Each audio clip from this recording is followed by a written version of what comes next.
श्री स्वामी समर्थ. नमस्कार मित्रांनो, तुमचं माझ्या यूट्यूब चॅनलवरती मनापासून खूप खूप स्वागत आहे. आणि स्वामींचा कृपा आशीर्वाद प्राप्त करून घेण्यासाठी कमेंट बॉक्समध्ये श्री स्वामी समर्थ लिहा.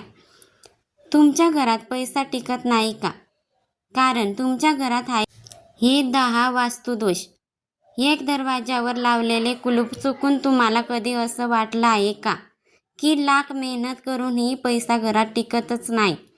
कमाई खूप होते पण खर्च त्याहूनही जलद होतो. जर असं होत असेल तर कदाचित तुमच्या स्वतःच्या घरात अशा काही गोष्टी असतील ज्या तुमच्या प्रगतीच्या सगळ्यात मोठ्या शत्रू ठरत आहेत. कारण जेव्हा श्रद्धा आणि विश्वास एकत्र असतो तेव्हा प्रत्येक अडचण सोपी होते. मित्रांनो, वास्तुशास्त्र फक्त विटा आणि दगडांची गोष्ट करत नाही. ते बोलत ऊर्जेची, संपादनाची आणि जीवनाच्या दिशेची घरात ठेवलेली एक छोटीशी वस्तू देखील तुमचं नशीब बदलू शकते किंवा पूर्णपणे बिघडू शकते. आता थोडा विचार करा. तुम्हाला नेहमी असं वाटतं का की घरात उगाच तणाव आहे, पैसा येतो पण एखाद्या क्षेत्रातून वाळूसारखा निघून जातो? इतर लोक प्रगती करत आहेत आणि तुम्ही इथेच थांबलेले आहात. तर आत्ता सावध व्हा, कारण हे सगळं कदाचित तुमच्या घरात लपून बसलेल्या 10 मोठ्या वास्तुदोषामुळे होत असेल आणि तुम्हाला त्याची कल्पनाही नसेल. वास्तुशास्त्र सांगतो की प्रत्येक वस्तू जरी ती निर्जीव असली तरीही काहीतरी ऊर्जा घेऊन येते आणि जर ती ऊर्जा नकारात्मक असेल तर ती केवळ तुमच्या पैशाला नाही तर तुमच्या शांततेला, तब्येतीला आणि यशालाही हळूहळू संपवते. पण काळजी करू नका. आज मी तुम्हाला अशा 10 गोष्टींबद्दल सांगणार आहे ज्या जर आजच तुम्ही तुमच्या घरातून काढून टाकल्या तर विश्वास ठेवा, तुम्हाला श्रीमंत होण्यापासून कोणीही थांबवू शकणार नाही. यापैकी काही गोष्टी तर अशा आहेत ज्या आपण रोज पाहतो पण कधी विचारच करत नाही की ह्याच आपल्या आर्थिक अडचणींचा मूळ कारण आहे. कदाचित याचपैकी एखादी गोष्ट आजही तुमच्या घराच्या मंदिरात किंवा कपाटात लपलेली असेल, जी तुमच्या घरातील बरकत रोखून बसली आहे. चला तर मग वास्तुशास्त्राच्या या रहस्यमय जगात एकत्र पाऊल ठेवूया, जिथे प्रत्येक दिशा काहीतरी सांगते, प्रत्येक वस्तू एक संकेत देते आणि घराच्या प्रत्येक कोपऱ्यात तुमचं नशीब लिहिलेलं असतं. आता चला जाणून घेऊया त्या 10 गोष्टी ज्या घरातून बाहेर काढतात धन, शांती आणि सुख स्वतः चालत तुमच्या दारात येतील.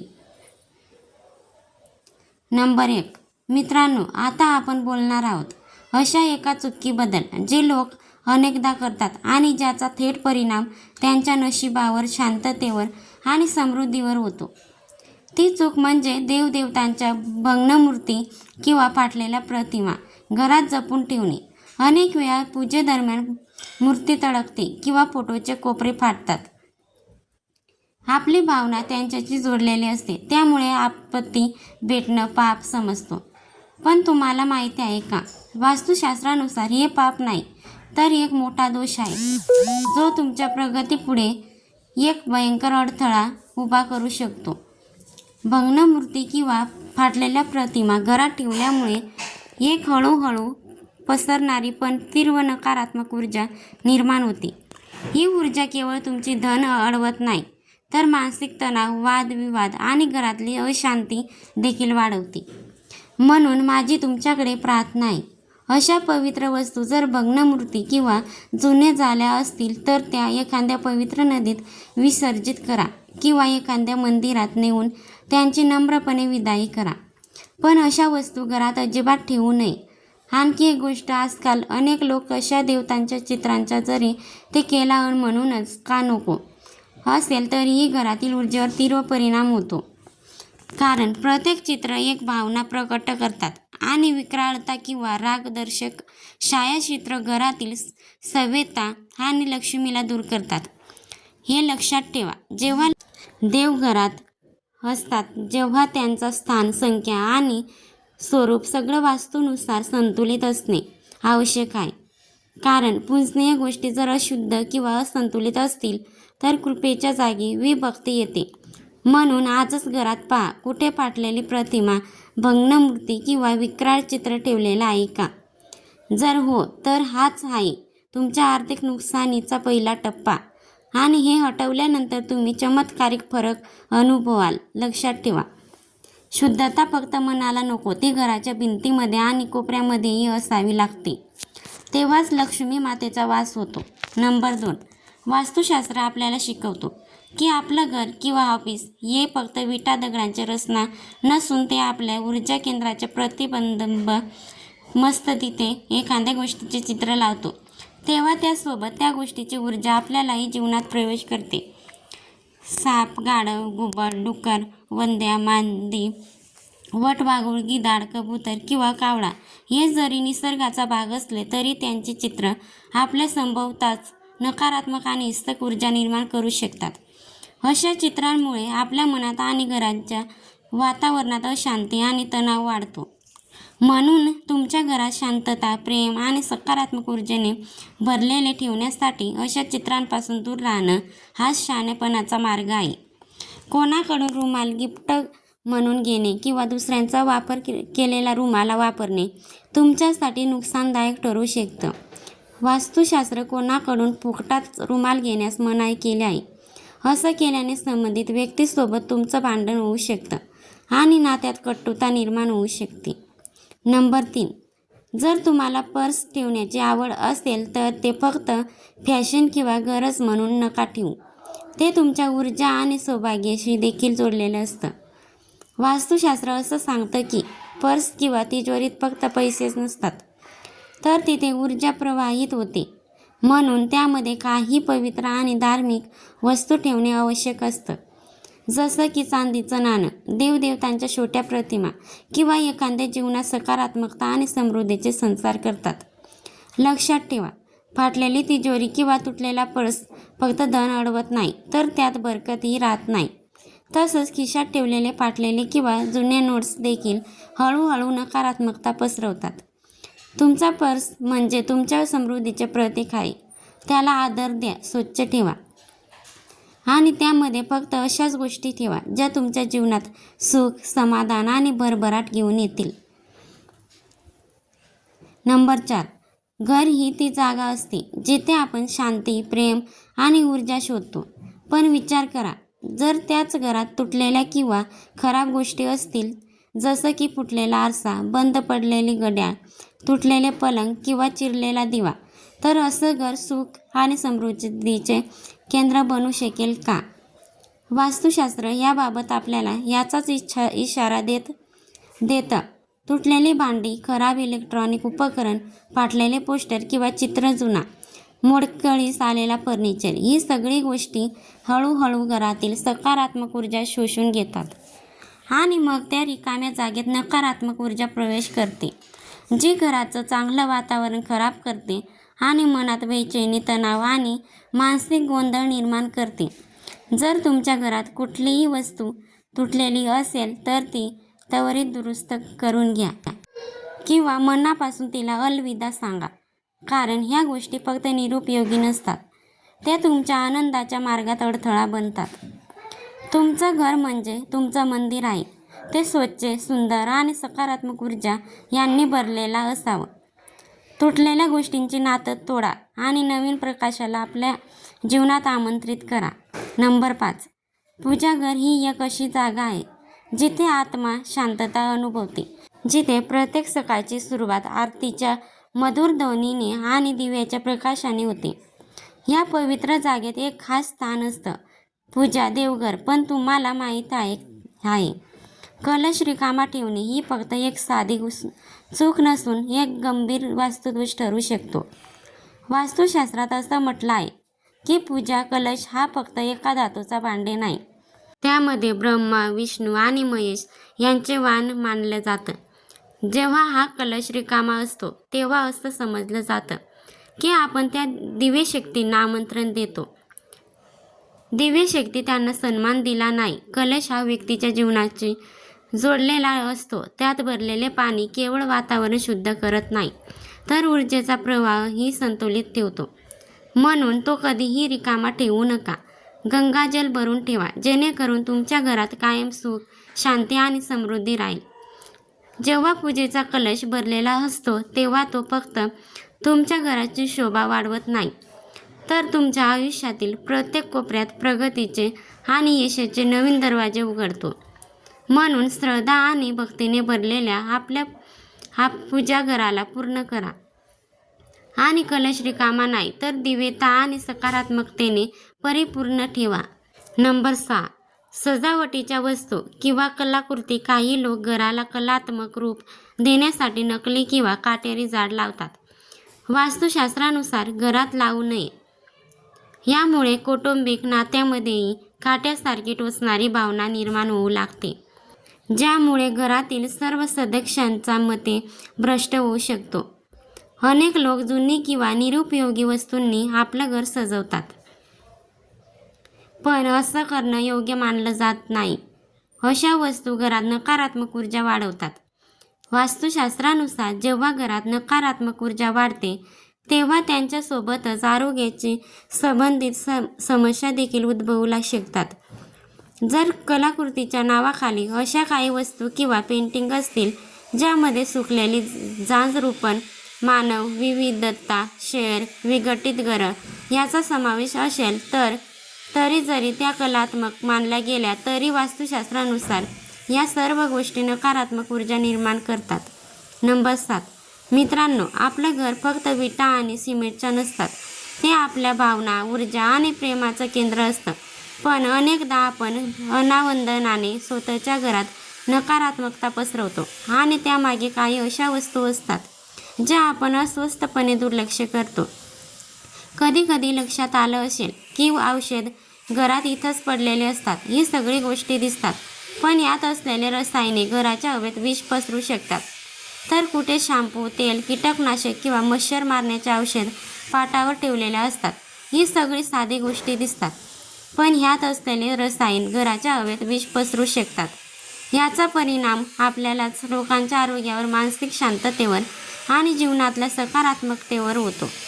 वास्तुशास्त्र आणि आरोग्य दोन्ही सांगतात की अशा हानिकारक वस्तूंसाठी घरात एक विशेष आणि सुरक्षित जागा असावी.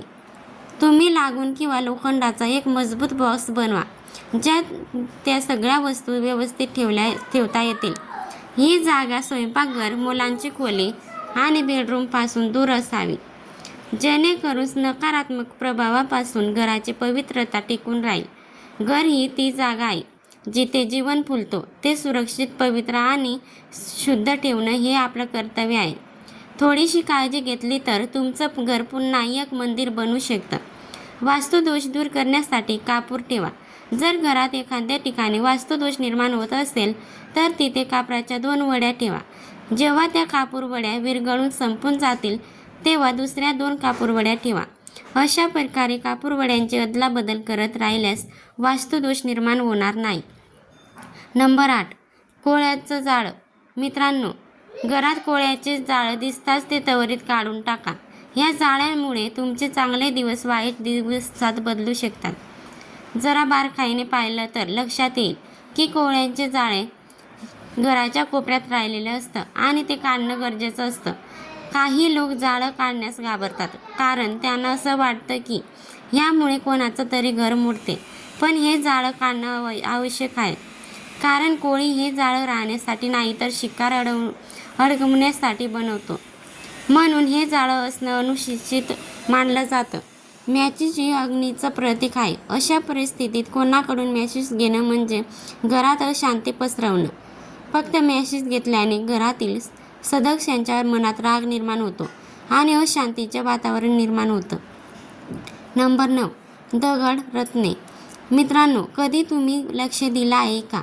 आपल्या घरात बऱ्याच वेळा अनावधानाने काही दगड रत्ने, अंगठ्या किंवा इतर लहान सहान वस्तू ठेवलेल्या असतात, ज्यांना आपण विसरून जातो किंवा त्यांच्या महत्त्वाकडे लक्ष देत नाही. पण खरं सांगायचं तर अशा छोट्या गोष्टी आपल्या जीवनावर खूप मोठा परिणाम करू शकतात. वास्तुशास्त्रात म्हटलं आहे की एक छोटा दगडसुद्धा आपलं नशीब बदलू शकतो.